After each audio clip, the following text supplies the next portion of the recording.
I was getting ready to go to my mother-in-law's funeral when I got a surprising call. The person on the other end told me not to come and instead go back to my parents' house in the countryside. Confused but following orders, I went back home to the rural Midwest where I grew up. Later, my husband explained that his sister, Jessica, who he hadn't talked to in a long time, had shown up.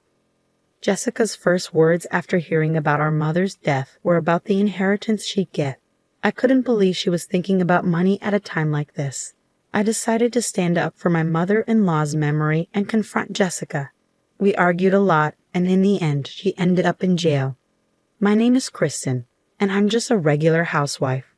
My husband, Charles, works at a company, and we're usually pretty happy together.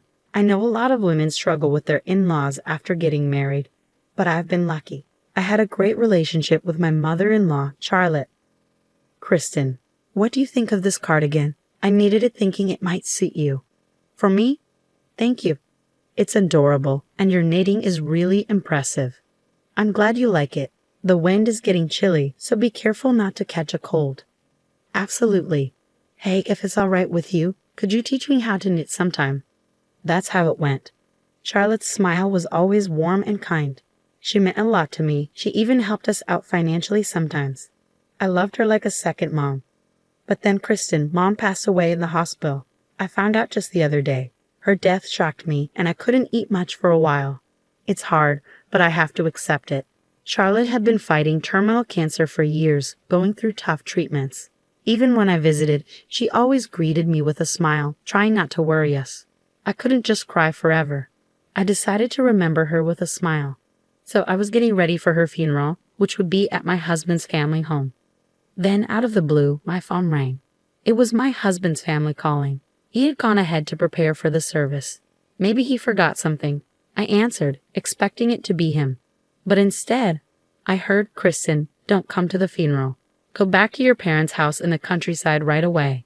My husband's voice sounded panicked through the phone. Wait, what? You want me to go back to my parents' house? Why are you so worried? Sorry, there's a problem at the venue. I'll explain when we meet. I was confused.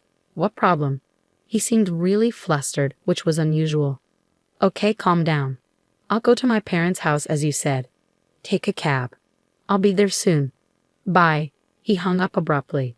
I had so many questions, but if Charles said to go, there had to be a good reason. So I changed my plans and headed to my parents' house feeling pressured. Kristen, what's going on? Isn't today Charlotte's funeral? Come inside first, and I'll explain. When I told them what happened, they were just as confused as I had been. But we couldn't discuss much without Charles. We waited anxiously for him. About an hour later, he rushed in. Kristen, are you okay? I'm fine, but what happened to your hand? I noticed my husband's hand was wrapped in a bandage. He touched it with a pained expression and began to explain what had happened at his parents' house. Turns out, my husband has an older sister named Jessica, who's caused trouble for the family since she was young. She's had lots of problems with the police. Despite all this, his mom, Charlotte, never gave up on Jessica. She even took responsibility for Jessica's debts, believing she'd pay them back. But Jessica broke her promise and left home. That was the last they heard from her until the day of their mother's funeral. She showed up asking about her inheritance right after Charlotte passed away. My husband was furious. How could she ask about money at a time like this? He told Jessica she was cut off from the family long ago, and to Charlotte, her real daughter was me, not Jessica. What? Kristen? Who's that woman? It's ridiculous if she can inherit and the real daughter can't. Jessica's face turned red with rage upon hearing the truth. She grabbed my husband's phone and stormed out of the house, spewing hostile words. Apparently, she bit my husband during the confrontation, causing his injury. I quickly locked the phone remotely, but it seemed she might have figured out our address and seen Kristen's face in the contacts and photos. Oh my, I can't believe this. I was stunned to hear about my husband's sister for the first time, and it was shocking to know she was such a terrible person. I'm sorry for keeping this from you. It's a family issue. My husband apologized with a pained expression. We were trying to figure out what to do next, trying to comfort my distressed husband. Well, we should probably avoid our city home for a while, just to be safe, he suggested. Is our rural home address secure? Yes, I didn't save it on my phone just in case. We decided to stay at our rural home. As the new day began, the sun rose and the birds sang. I'm heading to work. If anything happens, call me on my spare phone, okay? Have a good day. I waved goodbye to my husband as he drove off, forcing a smile. But inside, I was filled with worry. What if my sister-in-law showed up? What if she tried to harm me? These thoughts kept me on edge. Whenever I closed my eyes, I couldn't shake the memory of Jessica's angry face at my husband's family home. But here in our rural home, life was calm. Days passed without any trouble, and I started to feel more at ease. The worries that had haunted me were fading away, almost gone. If only the problem with my sister-in-law could just vanish. I began to feel hopeful. But then everything changed. Hello, are Charles and Kristen here? That day, a police officer from the local station showed up at our door. What's going on? I asked nervously, sensing something bad. And unfortunately, I was right. Our city home had been broken into, and the police had just been called to the scene. I quickly contacted my husband, and we hurried back together. When we got there, it was chaos. Every drawer was open, like a tornado had hit. Is anything missing? The officer asked. We checked with them inside the house.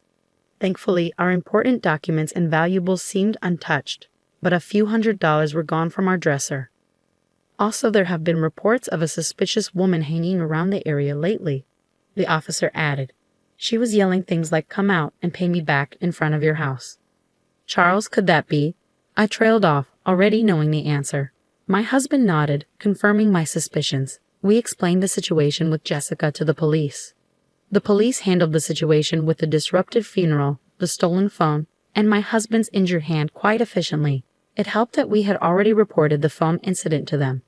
We had to give a detailed statement at the police station and didn't return to our rural home until it started to get dark.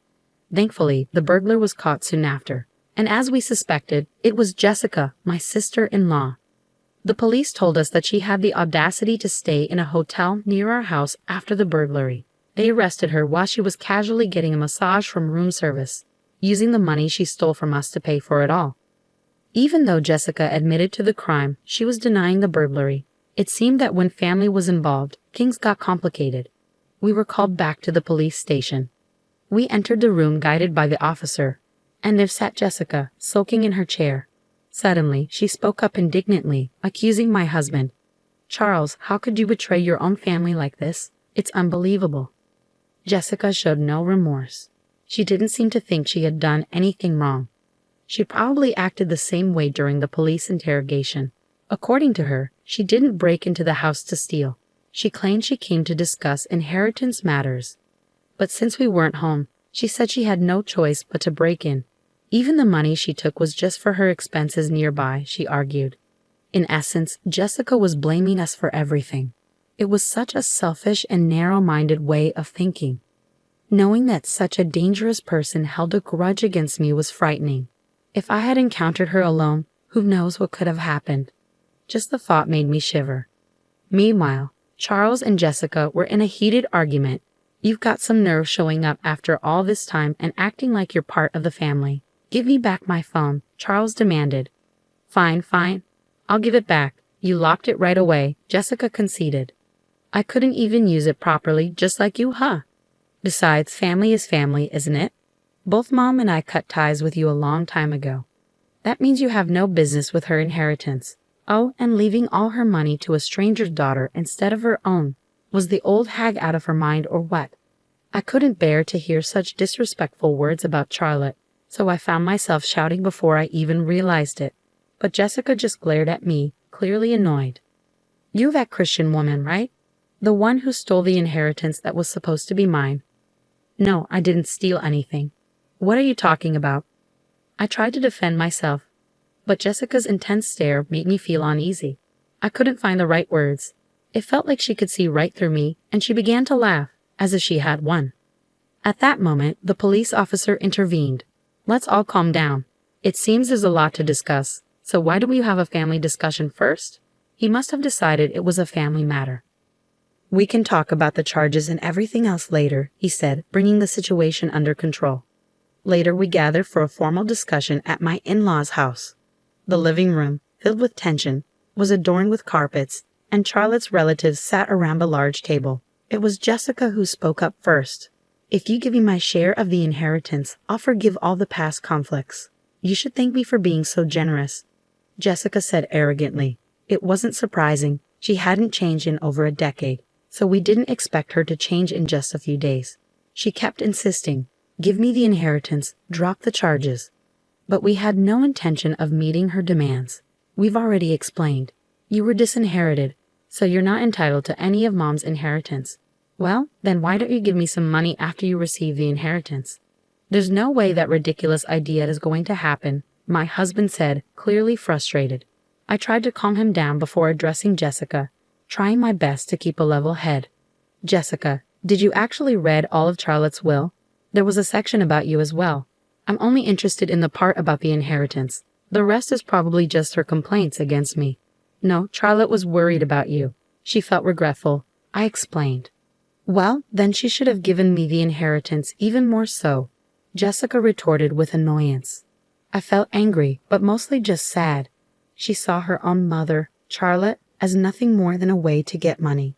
"Charlotte didn't leave you any money because she knew it wouldn't change you," I said, not waiting for her response. "I won't let someone like you have any of Charlotte's money." "You're telling me you've got some nerve considering you're not even family." "I don't want to hear that from someone who abandoned their own family ties," I shot back. Jessica seemed taken aback for a moment, then her eyes narrowed, glaring at me intensely. It was a frightening look, but this time I didn't look away. "There's nothing more to discuss.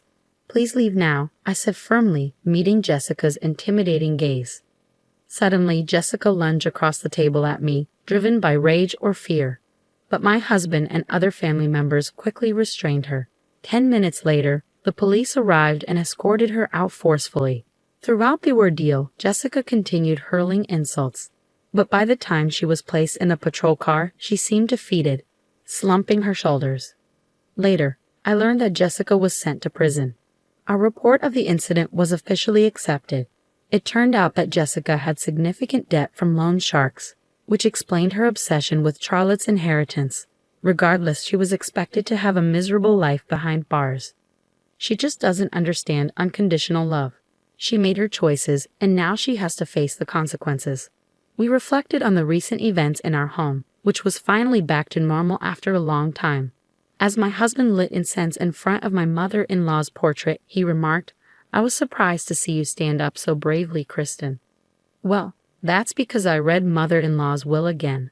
The truth is, I revisited my mother-in-law's will the day before I spoke with my sister-in-law. I hadn't had the chance to read it thoroughly before. The will was like a heartfelt letter from Charlotte, filled with her deep emotions. Every word touched my heart. Charlotte had always cared deeply for her family. She held no grudges and only wished for our happiness as a couple. She would have done anything for her real daughter. Holding my cardigan close, tears welled up as I thought about my mother-in-law. Seeing me upset, my husband tried to cheer me up. "Kristen, can you teach me how to knit too?" "Of course, I'll teach you the knitting technique Charlotte used," I said, wiping away my tears with a smile. "We'll cherish her memory and use her inheritance well." From that moment on, I promised myself to live a happy life, honoring Charlotte's memory.